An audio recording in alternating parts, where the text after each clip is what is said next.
Okay. All right, guys. So I was listening to a bunch of interesting stuff today, and I had seen that Candace Owens exposed Jordan Peterson, and because I was watching Pierce Morgan, and Candace Owens apparently, right? She apparently went after Jordan Peterson. Let's go to one screen quick. She apparently went after Jordan Peterson for having some sort of benzo withdrawals. Apparently, he was on some sort of medications, and you know, must have been anxiety medication, stuff like that, depression, because that's what they give you that stuff for. So he was coming out about how he was, kind of, withdrawing from these because he was trying to get off his medications and what he was going through while he was withdrawing.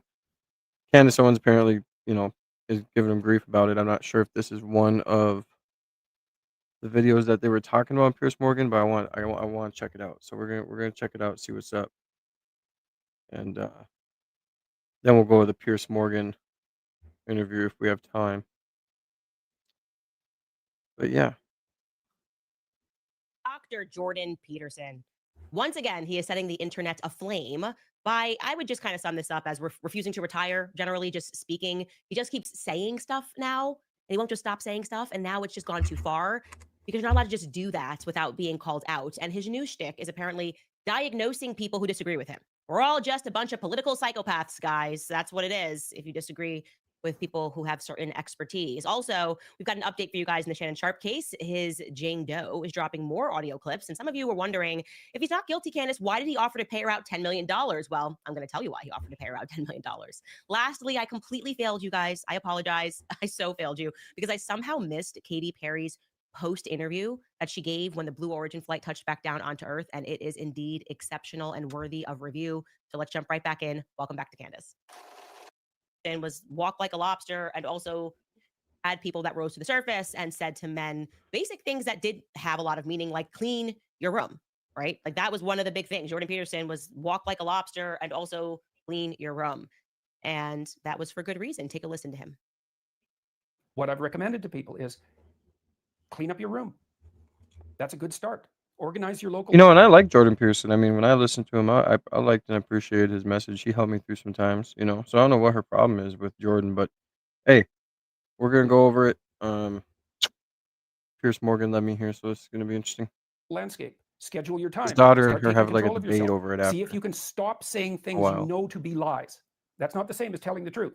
You don't get to do that to begin with because you're not good enough at it to even attempt it in some sense. But everyone can stop saying things they know to be falsehoods. Agreed. Totally agreed with that. But you know what?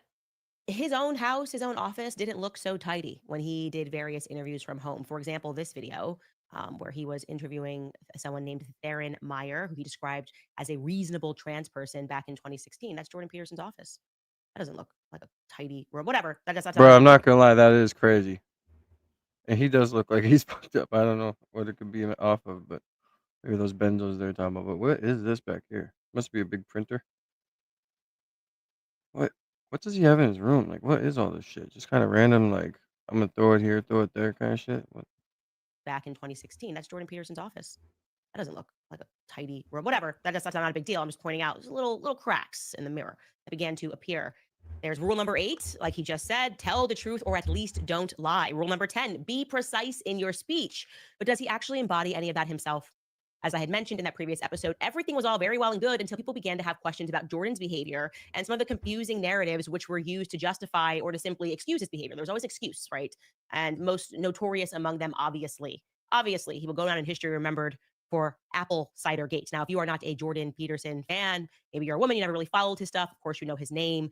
Apple Cider Gate was something that happened on Joe Rogan's podcast. And the background of that, before he went on Joe Rogan's podcast, he was having sort of these series of debates with Sam Harris. They were matched up to debate God and truth and atheism, which in and of itself was quite confusing because, well, Jordan Peterson, despite the fact that he speaks about God a lot, has never declared himself to be a Christian. So he's debating an atheist, but is he an atheist? He's debating truth. What does he actually believe? And he has definitely, at least I would say, elected himself as an academic leader of faith. And that, again, can register as quite confusing because we don't know what he believes when it comes to religion. But Jordan, like a true academic that he is not like being challenged in any capacity. He considers himself to be an expert. And I'll give you an example of that, of him losing it on the audience because they applauded something that Sam Harris said back in 2018 when he pressed him on the topic of his own religion. Take a listen. What I fear about the way you talk about religion is that at the end of all these conversations, I'm still not sure what you believe on that point, frankly. And if I'm not sure, no one out there is. Well, I don't know why you would expect to be sure about what someone believes. How do you think that any one of you are capable of fully articulating what you believe? You certainly aren't. You are not. That's completely ridiculous. You're not transparent to yourself by any stretch of the imagination. Well, you act out all sorts of things that you can't articulate. But how about a best guess? Yeah. You know, if you look, let's go all cognitive neuroscience on this, shall we? 99% of your processing is unconscious. You're not capable of articulating yourselves. If you were, you'd be omniscient. Okay, don't give me any nonsense about that. What? All right. Okay. Don't give him any nonsense about that. Don't ask him to clarify what he believes in the topic of religion while he's debating the topic. At any rate, after a series of these appearances and discussions with Sam Harris, Jordan went on to Joe Rogan and kind of... he did grift to Christianity. Like he never really admits that he believes in God, but he's always like, what do you mean? What do you mean when you ask me that? In what type of way are you talking about believing in God? And it's like, what? Halfway explained that he hadn't been feeling well in some other Either you discussions do or you where don't. they were kind of going round And and unfortunately, prayers to Jordan Peterson. He apparently is going through some sort of health issues. Not really sure. So if someone could let me know in the comments, that'd be cool. Or I could look it up too. But and he was unable to give a basic definition of what truth was. And the reason that he gave to the public was that he was going through an unusual medical episode, which indeed involved apple cider. Take a listen. One of the things that both Michaela and I noticed was that when we restricted our diet and then ate something we weren't supposed to, the reaction to eating what we were make sure you guys like that video, y'all. Make sure you guys catastrophic. double tap that screen. Much appreciated. I missed you guys. Long week, long weekend last week. Double tap that screen. Try and get to 25 likes right off whip. I just need 23 beautiful people to double tap that screen. Show some love and support. On the road to 10,000 subs. We're this close to 7,000. So hit the subscribe button. Much love to you guys. What did you do? What did you switch to? Or what did you eat, rather? Well, the worst response, I think we're allergic to, or allergic. If you want me to shut up, go to some other channel. Sorry. This is my channel. Talk as much as I want. What did you switch to? Or what did you eat, rather? Well, the worst response, I think we're allergic to, or allergic, whatever the hell this is, having an inflammatory response to something called sulfites. And we had some apple cider that had sulfites in it. And that was really not good. Like I was done for a month. That was the first time I talked to Sam Harris. You were done for a month? Oh, yeah. It took me out for a month. It was awful. Really? Yeah. So I would say, so this is right before this whole truth conversation with Sam Harris that got stuck in the mud. During. So I think the day I talked to Sam was like the worst day of my life. Not because of talking to Sam, but it was just physical. Oh Jesus, I was so dead. But I didn't want to not do it. Apple cider, like what was it doing? In it. What was it doing to you? Oh, it produced an overwhelming sense of impending doom, and I've seriously been overwhelming. Like there's no way I could have lived like that if that would have lasted for. So apple cider. What? See, Michaela knew by that point that it would probably only last a month, and I was like, a month? Yeah, from a month. Cider. Oh, I didn't sleep that month. I didn't sleep for 25 days. I didn't sleep at all. I didn't sleep at all for 25 days. How is that possible? I'll tell you how it's possible. You lay in bed, frozen in something approximating terror for 8 hours, and then you get up. Oh my God. Oh yeah, not and good. This is from cider. From cider. That's what we thought. Yeah. I'll admit I'm not an expert. I just know that apple cider is just an apple. It's just an apple being juiced, and they don't add anything to it. It's just an apple. And I have never, prior to that discussion, heard of that sort of a reaction. Now, this conversation, he could be talking about apple cider vinegar. That is something that people do. I'm not sure if that's what he clarified earlier, but apple cider vinegar is really popular for like health, nuts. Like I used to do it all the time. Keeps your weight down, keeps your metabolism going. I think shit like that, but could be talking about that. But make sure you guys double tap that screen. We just need 21 more beautiful people to double tap that screen. Let's get to 25 likes. Thank you for all being here. Jesus is King. God bless you guys. Hope you guys are having a fantastic Monday. Let's go. I'll shut up. Clear. Took place in 2018. Okay. And then shortly thereafter, the official storyline got even more confusing for people that were fans of Jordan Peterson, and I counted myself among them. Officially, the public was told that Jordan had entered various rehabs from Toronto to New York to Russia to treat benzo addiction. That's what we were told by the press, the New York Post, the New York Times. And then we were told from his daughter, Michaela, that it was not an addiction, but it was a dependency that came from a food diet that went awry. Okay. I'm going to read this next portion directly because it's legitimately that confusing and I don't want to face allegations I'm not understanding things because I'm not an expert. This is directly from an article in the New York Times. They spoke directly with the Peterson family, and then this was widely reported. It reads, quote, Michaela, 28, her Russian husband and Peterson began the diet in 2016, but all three had a violent sodium metabisulfite response. She said it was, quote, really awful, but it hit him the hardest, Michaela told the Times. He couldn't stand up without blacking out. He had this impending sense of doom. He wasn't sleeping. Peterson has previously claimed that he didn't sleep for 25 days during this time, but the longest period of human sleep deprivation that's ever been recorded is only 11 days, the paper notes. He was prescribed a low dose of antidepressants, which helped him recover. But the dosage was increased after Peterson sunk into a depression following his wife Tammy's cancer diagnosis. Quote, and things just fell apart insanely with Tammy. Every day was life and death in the crisis for 5 months. Peterson told the paper. The doctors said, well, she's contracted this cancer that is so rare. There's virtually no literature on it. And the 1-year fatality rate is 100%. My bad if you guys heard my ringtone. My MacBook was ringing as well. Someone was calling me. My bad. Much love. Double tap that screen, hit the subscribe button. Join your boy at the See Me Now Media channel. Love you guys. So endless nights sleeping on the floor in the emergency and continual surgical complications. And then there's an ellipsis and says, so I took benzodiazepines. Okay, that is the full quotation. I'm reading it exactly. We then learned that Tammy recovered from complications with a kidney surgery, but Peterson's drug dependency worsened. Michaela says, quote, Dad started getting super weird. It manifested as extreme anxiety and suicidality. Michaela, who the Times reports, seems to have assumed full charge of his affairs. Okay, that's a lot to work through. There's anxiety medicine, there's antidepressant medicine, there's meat and greens and apple cider, which began it all. And I'm not kidding when I say I am Jesus is king, brother. I legitimately do not understand it at all. Love you guys, man. Double tap that screen, show some love and There support. seems to On the road to be, 10,000, but we're this close in to 7. So every hit the subscribe situation button. that I have found, and I think that many of the young men who no longer follow him have found, never any accountability, always just something that only the experts can understand. And what I understand as a non-expert is addiction is an affliction that is a part of almost every single person's life that I know. I come from a family and I grew up in a family with addicts. That is going to, as a part of my growing up story. Okay. These addicts don't have.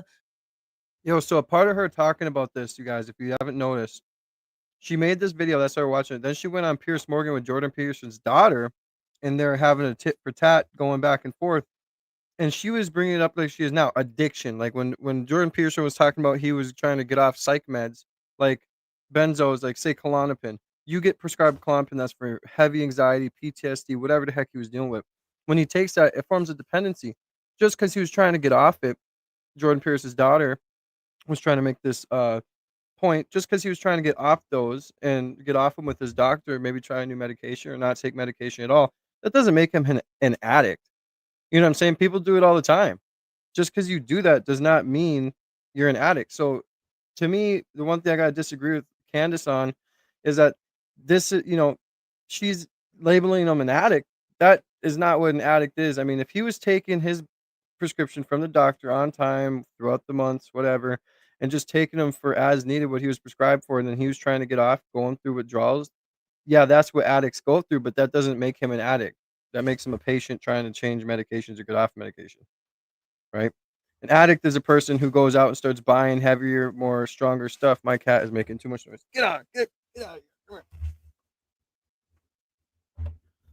You know, an addict is like my little kitty here, addicted to catnip, now going crazy in the background. But yeah, so at the end of the day, an addict is out there on Skid Row trying to find another half a blue and slide her on some tinfoil. You know what I'm saying? Allegedly, that just came to my mind. Sorry, YouTube, don't mind that. But yeah, I don't think Jordan Peterson was in the addict category. Just because you were trying to get off medication from your doctor doesn't mean, and you go through withdrawals doesn't make you an addict. Period.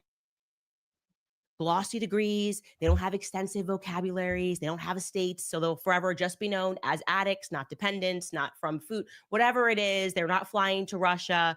They're just addicts. And what I can say is that if you're wondering why, this is a moment, why there are so many non-experts that are registering to people as more truthful than those that are from the upper echelon of society. Take a look no further than Theo Von. Okay, Theo Von, I'm just going to the totally opposite description in the press, went and sat across from President Trump and discussed his past addictions like this. Take a listen. How did you get addicted? How did? No, I would just do cocaine. That was really, yeah. So not just, yeah. That's And it was that's down and dirty, right? Yeah, and this is I mean, it was But you don't anymore. No, I don't do it anymore, man, and I'm not doing. Is it too much? Too much to handle? Some of the stuff started to get a real rattle in it too. I don't know where we were even getting it from in this country, but yeah, it started to make me feel like I was a mechanic or something. So the thing you go back to then is alcohol for the most part. Right? Yeah, but what I want probably is cocaine, but I know that if I have. So you're telling me that the difference of Theo Von being out there getting bags of cocaine, doing cocaine, explained that he had to get clean. It was a problem. He drank a lot, whatever. You're telling me that's the same as a doctor. You go into a doctor, you're depressed and taking a prescribed amount of medication a day. And then once you want to get off it after taking it for years, you go through a withdrawal. That makes you an addict. If you guys think that, you guys are definitely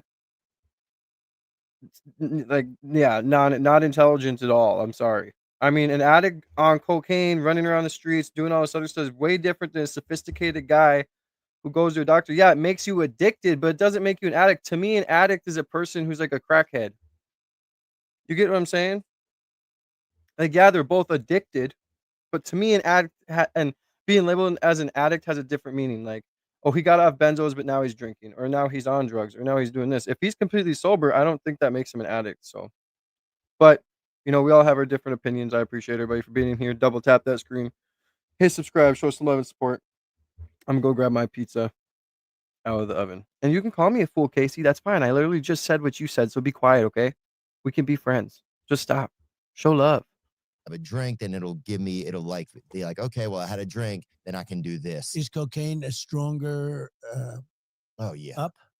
Yeah. Cocaine. So you're way up with cocaine more than anything else you can think of. Cocaine will turn you into a damn owl, homie. You know what I'm saying? Yeah. You'll be out on your own porch, Yeah. You'll be your own street lamp. You're freaking. And is that a good feeling? Well, no, it's a miserable feeling. But you do it anyway, just like the guy you're saying with the scotch. He just told President Trump that if he did cocaine, he would be his own street lamp, his own owl. Still my favorite interview that President Trump has ever given, because it was just so relatable, and it just feels good to hear something that sounds relatable. And also, you are always rooting for people, always, especially if you grew up like me, that overcome addiction. It's great to see Theo Von so clear-eyed and discussing that and maintaining a sense of humor. Anyways, just showing you that contrast, because I think it so clearly represents what's happening right now as we're starting to see this delta of opinions of people who are very angry and frustrated that people who can laugh like Joe Rogan and Dave Smith and Theo Von are being given a platform, while people who deem themselves experts and can tell us what's happening psychiatrically and what's happening due to reports are just annoying. I'm being honest, like literally, it's just so annoying to be preached at by these people as if like their experiences are somehow more valid, or like we can't comprehend their experiences. Like there's just such a gap between people like Theo Von and the way that they live their lives without these fancy degrees. That's what it is. That's what we're really getting to the heart of. What was Jordan Peterson's rule number 6? Well, it was set your house in perfect order before you criticize the world. And I would say that that is not a rule that he has attempted to follow, because all he does for people who are engaged on X, and don't get me wrong, he will forever have boomers that support him. I'm not saying all, because some of them are very much on X and know what's going on, but people that are not like on. Everyone that's new, welcome in. I do see you. I'm just munching. I'm on my lunch. Double tap that screen, guys. Let's try and get to 50 likes. Much love to everybody in here. Welcome in, Sid. Hope you guys are having a great Monday. Social media accounts and don't see the various meltdowns and the way he speaks to people. Really think that Jordan Peterson is plugged in and that he's well put together.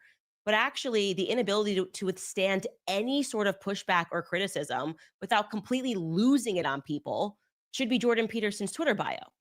Mr. Clean Up Your Room needs to kind of clean up his Twitter feed. And that was kind of one of the things that I was pointing out. He was calling people psychopathic rats when he got angry. He talks about, being calm in moments of chaos. The second October 7th happened, he was on Twitter and he tweeted to Netanyahu, "Give him hell, enough is enough," and people just began looking at him differently, going, everything that you said in your book, you do not embody, not even on your X feed where you can execute some control. You're not live. You know what I mean? You could just put down the phone. And I obviously have been on the receiving end of this, had nothing but a fine relationship with Jordan Peterson. I opened for him. Guys, as you guys know, I was an addict, right? I mean, I've been sober for like 3-4 years now. I was an addict, so pretty sure I know the difference. But I know what you guys are saying. You're addicted no matter what. But I just think when you call someone, that's an addict right there. Like, to me, that's in the same realm of calling them a junkie. To me, addiction and addict to me are different. Because everybody can have an addiction, but that's just my opinion. I'm entitled to it. So shut up, okay? Just shut up right now. Shut up. I love you. Double tap the screen. I love you guys. Just shut up. What I'm excited for though is my methylene blue coming tomorrow in the mail from the Alex Jones stove. Him years ago, actually, on his 12 Rules tour. And he called me a pharisaical pretender. This is a real tweet because I said Christ is king. This is the one that Christ is king has broken so many people's brains. It's amazing. It's incredible why the declaration that Christ is king has broken so many people's brains.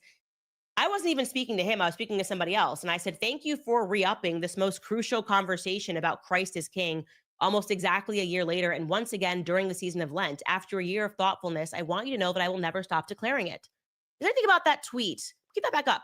Anything about me saying that make you think that someone should be jumping in and calling you a pharisaical pretender? Well, that's what Dr. Jordan Peterson does on X. This is how he behaves on X. Okay. There's just long threads of him writing these like poetry, like literally it reads like poetry, but he's calling people names, ad hominem attacks. He writes Candace Owens, a true pharisaical pretender. Again, this is a guy who has not asserted that Christ is anything in his life. He is not baptized, and he gets. No, Casey, I 100% understand you. I think we're just misunderstanding each other. I get what you're saying. I completely agree. So, but I'll just leave it there. Much love to everybody in here, man. Thank you for running it up for me. I appreciate y'all. Angry when people push him on what his religion is. She vociferously proclaims her devotion to Christ for no other reason than to elevate her perceived status. Her outrage is designed not to shout the truth from the rooftops, but to build bridges or make peace, but to subvert Christianity itself with its new force to her own purposes. She's literally using God's name in vain. There are few more unforgivable sins. Okay. Or I just said Christ is king because there was a renewed attack on the phrase, which was being sponsored by Dr. Peterson. Dr. Peterson teamed up with the ADL and the NCRI to try to label any political dissidents of theirs mentally ill. Okay. I think it's the thing that he's done that's been the most beyond the pale for me. For me, it's hang it up. I am not a fan of Dr. Jordan Peterson anymore because I see right through this. You'll recall, like I said, during that Lent, to him in 12. Much love, Casey. Welcome to the channel, by the way. Welcome to the family. Love you guys. I love having debates. Doesn't really matter. I mean, I like having open discourse and stuff like that. I feel like it makes us all a little bit more smarter. And we can get off our thoughts sometimes. So much love to you guys. Double tap that screen, running up. Excuse me, while I'm on here, got me for about another 45 minutes. I appreciate y'all, man. Non-Christians. It was like 10 Jews and I think it was 2 other people who were, we didn't know what their background was, to state that Christ is king is a form of political extremism. I'm not kidding. Take a look. This was the, if you forgot, thy name in vain, how online extremists hijacked Christ is king. Utterly absurd to say, completely ridiculous. And you will note the NCRI actually is known for, and by the way, to be clear, like Jordan Peterson has now gone on tour, which is why he's trending again today, because he's trying to justify this report saying that, like, we can't say Christ is king, according to Jacob Zucker, Joel Finkelstein, Rev. Johnny Moore, and Dr. Lee Jusum, Sonia Yanofsky, and Alex Goldenberg. They got together and said, Gideon Führer, Simon Lazarus got together and said, you guys can't say Christ is king anymore. And Jordan Peterson slapped his name on this. He starts the attack on Christ is king. Nobody said it. And then he's upset when people come back and are like, we're gonna still declare Christ as king. And he used my name in this report. He used Jack Posobiec's name in this report, Andrew Tate's name, and of course, Nick Fuentes' name, trying to pretend that this phrase was somehow extreme. And like I said, he's now taking that. Come on, guys. We got 400 people in here. We need to get to at least 100 likes, y'all. We need 83 more likes, and we will be at 100. 83 more beautiful people out of this 400 God-loving people. Excuse me. Double tap that screen, man. Show some love and support. Jesus is King. Hope you guys are having a fantastic Monday. Good start to the week. Double tap that screen now. Love you guys. Report public and doing rounds of propagandist media calling people political psychopaths who say Christ is king. I'm not kidding. And but of course trying to make it sound like a lecture. Like he's just such a learned man. This is him on Sean Hannity being very intellectual about it. Well, I think the most important thing to do first is to draw a distinction between the political and the psychological and not to collapse them together.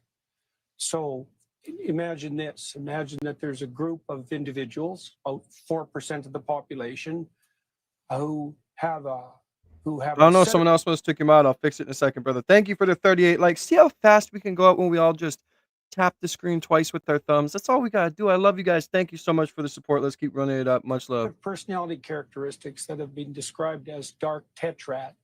So they're Machiavellian. They use their language to manipulate. They're narcissistic. They want unearned social status and reputation.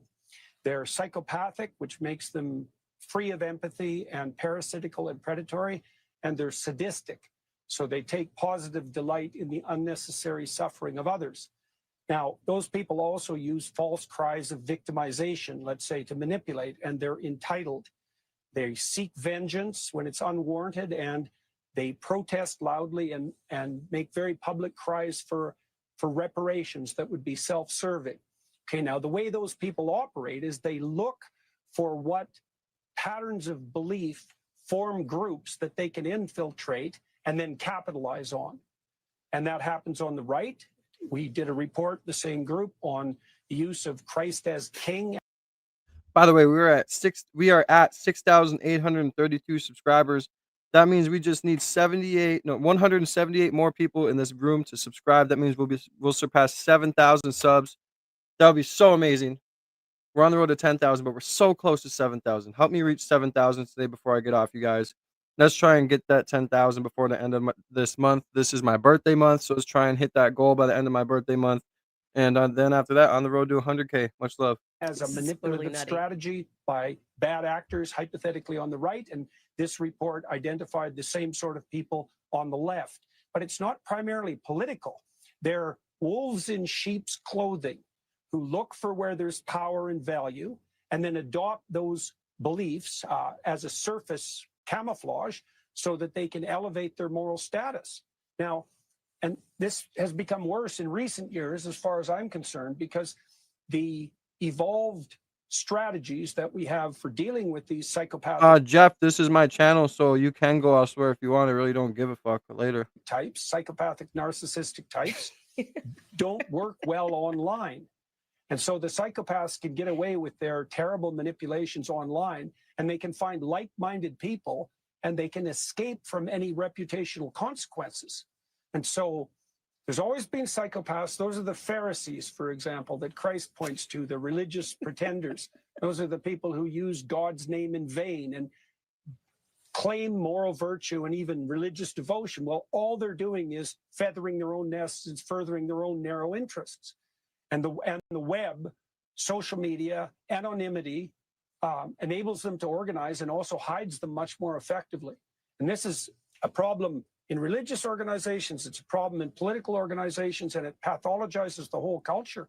You know, most people, 80% of Americans agree on virtually everything. And then there's these fringe people, and they're not political. They're psychopathological narcissists who cloak themselves in political guise. And we all have to learn to distinguish between the political and the psychological. We're not good at it. Man, imagine if someone sent that in a text message. It's like super long. Man, how would you even respond to that? It's just ridiculous. All that over 3 words, Christ is king. What broke you? What are you doing? Has he realized how bizarre that all sounds? And I want you to really take the measure and focus here of the words he's using. He's trying to diagnose dissidents who won't listen to him. You can see he's growing increasingly angsty, really trying to sell this to people. Like, you really got to watch out for these people. Ironically, he keeps bringing up the Pharisees. The Pharisees were people who did not follow Christ and who did not declare that Christ was king and who were behind his persecution and did not, therefore, establish the fact that they had faith in him. That would be you, okay? Seeing yourself as a teacher. We're going to use this analogy. Seeing yourself as a teacher who knows what's right and what's wrong, but also will not declare whether or not you yourself are a follower of Christ. That, like, I don't even understand how he thinks that he is fit to lecture Christians on what true Christianity is by teaming up with a large group of Jews. It makes entirely no sense. But the words he uses, Machiavellian, dark triad, psychopathy, narcissism, is that sounding familiar to you? Do you guys remember hearing those words before?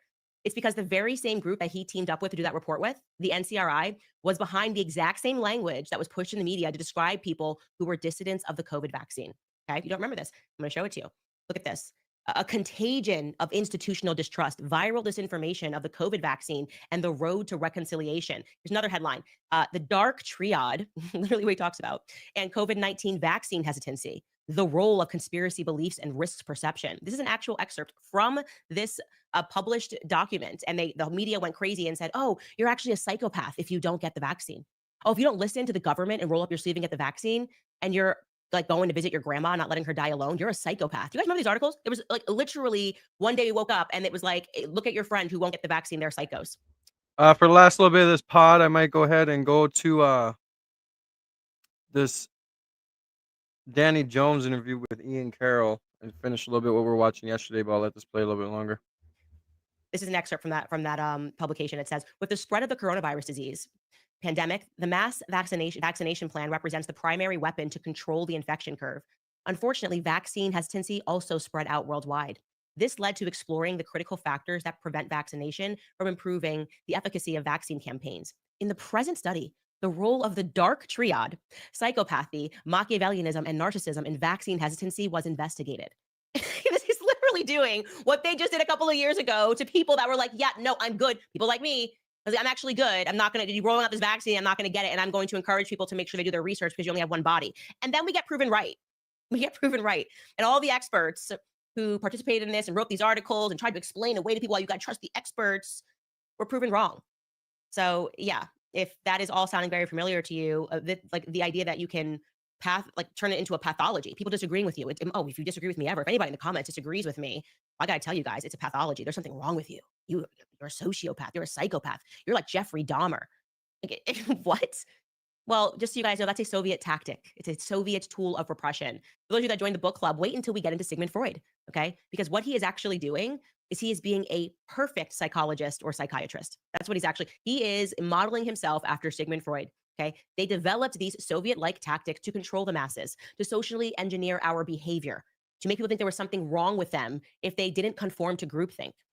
Showing you this right here, psychiatry as a tool for coercion in post-Soviet countries, it reads. This is a study that was done by the European Parliament, which describes that between the period of the 1960s and the 1980s in the USSR, psychiatry was turned into a tool of repression. Soviet psychiatry was cut off from the world psychiatry and developed its own highly institutional and biologically oriented course, providing at the same time a scientific justification for declaring dissidents mentally ill.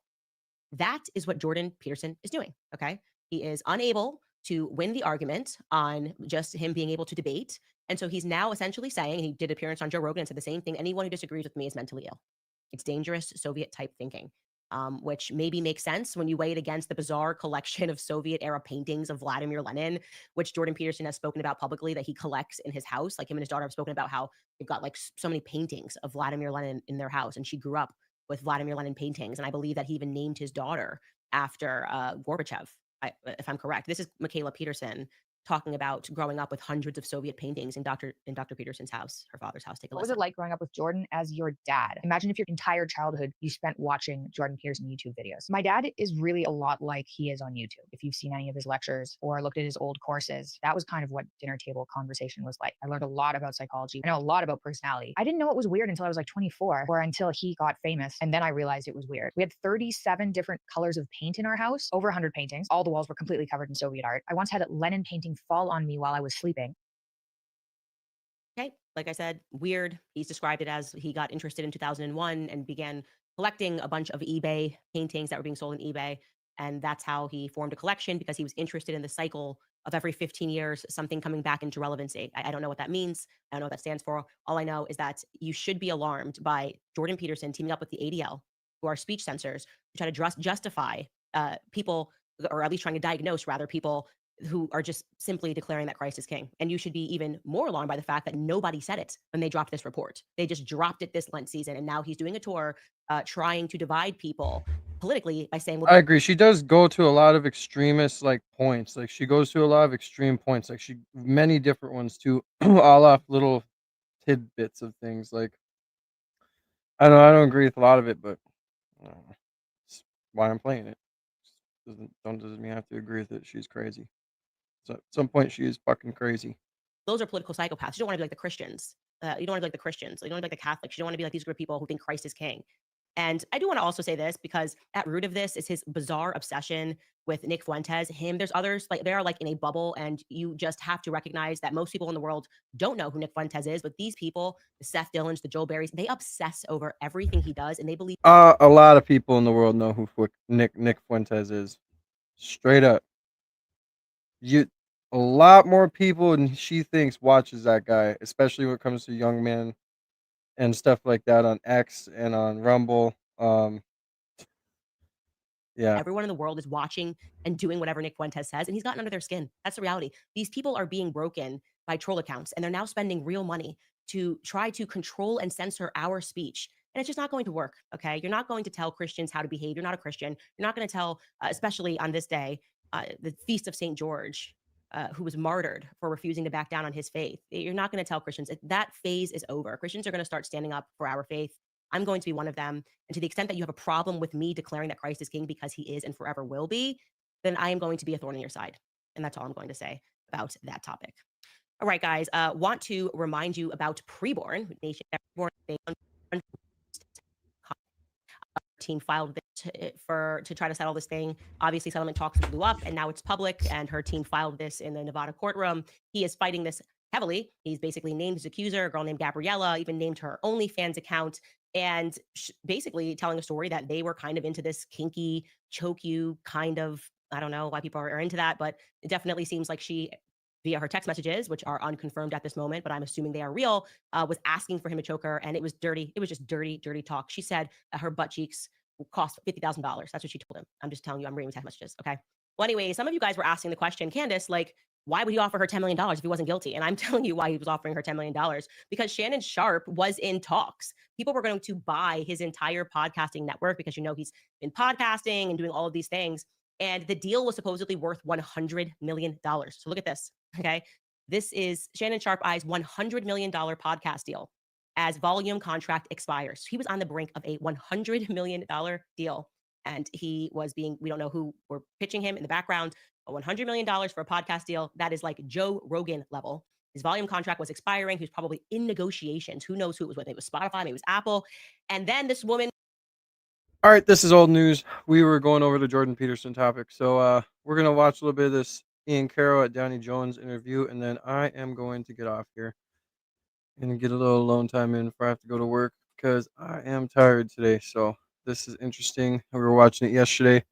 Let's finish a little bit of it today, since we can get off to a little bit of a loony topics and get into some history and stuff. Then you start to think about, so how did that network get built? And when you research it, like for example, if you read Whitney Webb's book, you realize that a lot of times that is actually just, you know, someone approaching someone and being like, hey, both of our interests are aligned around Israel. Let's work together and found the mega corporation, or let's work together and found, you know, the Wexner Heritage. Yeah, this is about where we were yesterday. Yeah. Foundation or whatever. And that will promote like global Judaism. I know Ian Carroll is like the most level-headed, best deep diving content creator ever. I love Ian too. And the policies of Israel, but shoehorned into a lot of those things are these other sort of like things that look a lot like Mossad operations and tactics. And the mega group is a really good example of one where like ostensibly it's just a bunch of very wealthy Jewish like billionaires working together to like for the betterment of Israel. But all of them are like tied to organized crime, like Leslie Wexner, Jeffrey Epstein, Lauder family, Yeah. you name it. And so the Mossad has this weird other angle where they have this like cultural, racial, religious angle with which to approach people. Mhm. And again, remember, they don't necessarily have to approach someone and be like, hey, we want you to be a spy, or hey, we want you to subvert your country on behalf of Israel. They might just approach someone and be like, hey, you love Israel, right? We have this project and we could really use your support helping Israel. They don't even have to identify themselves as Mossad. My buddy John, the ex-CIA guy, was in here the other day, and he was telling the story on how they tried to recruit him. You mean John Perkins? John Kiriakou. Oh, word. The former CIA guy. He was he's Greek. His last name's Kiriakou. So he had a meeting with these guys. They were talking with these Mossad guys in a building that was maybe a mile away from Langley. And after the meeting, the Mossad guy goes to John and goes, Kiriakou, you are Jewish? Exactly. And he goes, I am not recruitable. How dare you try to recruit me a mile from Langley? Bingo. Because they know what's going on. People in that industry know how that works. That's how it's always worked. Yeah. Well, that's just the nature of the game. It is. And everyone will tell you that the Mossad is much more capable than the CIA, and they're much more efficient than the CIA because they have existential threats, and they've been through a lot. World War II. We in America, we don't have that. We kind of live in like a fantasy world. Yeah. 100%. Where there's really not one thing that unifies us all. Not since the communism, not since the USSR failed and the Cold War fell apart. And then we replaced it with the war on terror. But my contention would be that we didn't come up with the war on terror. Israel came up with the war on terror. Have you ever thought about that kind of like angle there? And I agree. Dan Bilzerian is based. I've been listening to a lot of him. And I love Andrew Wilson. He's pretty cool too. So who just a quick guess, who do you think we're all going to get us unified? What do you think is going to get us all unified again? Who? What? When? Where? That's my little phrase right there. Clean break report and 9/11, and just sort of the outcome of 9/11 benefited Israel in every imaginable way. And it didn't benefit any of the nations where the actual terrorists were allegedly from. It benefited a lot of people. Yeah, it benefited a lot of rich people. It didn't just benefit Israel. That's very true. Of course they benefit. 100% true. Of course they wanted us over there, right? Yeah, they've always wanted those sort of like neighboring Arab and Islamic nations destabilized for many reasons. And so, yeah, a lot of rich people in America benefited from the war on terror, but like you and me, like we don't benefit from thinking of all Arab people as terrorists. But Israel very directly benefits from Americans collectively seeing Arab people as terrorists. And there's no better example than that than since October 7th, they have this sort of like jump on Arabs are, if Americans are predisposed to think that Arabs are terrorists and then October 7th happens, think how much easier regardless of who's right and regardless of what side you're personally on, like if we're all predisposed to see the Arab side as the terrorist side, then it's like, obviously that's making it a lot easier for Israel to argue their case in an October 7th style of event. So, yeah. And it's not that like, it's not just like, oh, Israel runs Israel is not even just one thing. There's everyone in that government is their own people. There's a lot of evil people. There's some good people. Like who knows, everything is complicated. I think that people always want to reduce things to just like singular bad guys, singular evils, simple explanations. Like the world is so complex. Yeah. You can see patterns, you can kind of see the shape of things. Yeah. The crazy thing is how much influence they have over the elections and over the presidents. They give both presidents so much money. I think Donald Trump just got $100 million from the Adelsons, right? Yeah. They always play both sides. Right? And yeah, it's just hard to know. It's hard to know what's real anymore, dude. Like you want to go down a crazy rabbit hole on that? Like Donald Trump, he's the one who was responsible for moving the embassy to Jerusalem, right? So he is like very much Trump supporters really don't. He's very much in lockstep with Israel. Yeah. And I think the extreme, like the hardcore Trump crowd is actually, and this is like the hardcore Trump and then the Q crowd. Bro, I'm so over Trump right now, though. Like, it's just, at this point, I'm just over it, dude. It's on Danny Jones. Ian Carroll, Danny Jones, you should be able to find it. But yeah, I'm just over Trump with everything. That's one crazy thing he did, too. It's wild. They are on the like bandwagon. I'll get off here in about 3 minutes. Playing them. Like he's actually like kind of strong manning them, and he's like going along just enough, but he's actually not like Well, And, historically, I mean, he said things in the media like, I don't know if he wants to make a deal. There's one side, I won't say who it is, but there's one side that definitely doesn't want to make a deal. Yeah. And I can see there's some parts where like his body language in some of his interactions with BB over the last year or two have made me be like, that is like kind of dominant body language.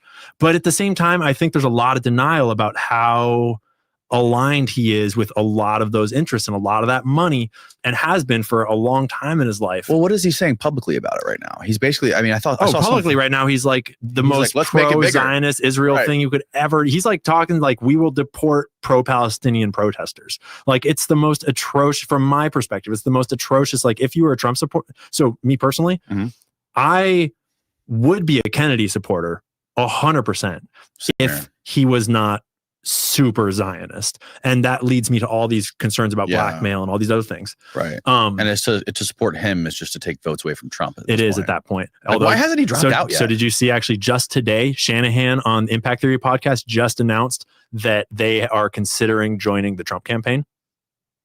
It's a big break. I can't believe this haven't happened weeks ago. Well, they've been considering it for a long time, but they just haven't been public about it. I'm surprised they're actually talking about it now. Okay, I guess the DNC has started. I was expecting them to wait until after the DNC to see if the Democrats had another weird curveball coming, so then they could throw the curveball. I don't know. Right. My understanding is that that Bobby is considering going with Trump, and that Nicole is considering doing other things that I will let her talk about. I don't know what she's necessarily said publicly. I just saw some clips before I got in here. But yeah, I think that a lot of people on Trump's side want to ignore the amount of Israeli money he takes and Israeli influence he has. And that's always been their play, is to have as much money flowing to as many of those pockets as possible, so you just control everyone. No better example than Congress and AIPAC. I actually went into the Senate is an easier one because there's only 100 senators. And when you look at all 100 senators today, 93 of them took AIPAC money on the road to winning their seat. And yeah, you were showing this on your Twitter. You were showing like their website where it shows like this many votes won, this much money contributed. Like they're bragging about it openly. And and a lot of people think it's like the more money they pay, the more influence that. Not really. It's like they just need to win the seat, right? And so in an easy race, maybe they only need to contribute a little bit. Maybe in a really hard race, like they need to put in millions and millions of dollars to defeat someone. All right, guys, I'm going to hop off. Much love to you guys for showing up and showing out, showing support. I will be on tomorrow. We'll be going over some other stuff.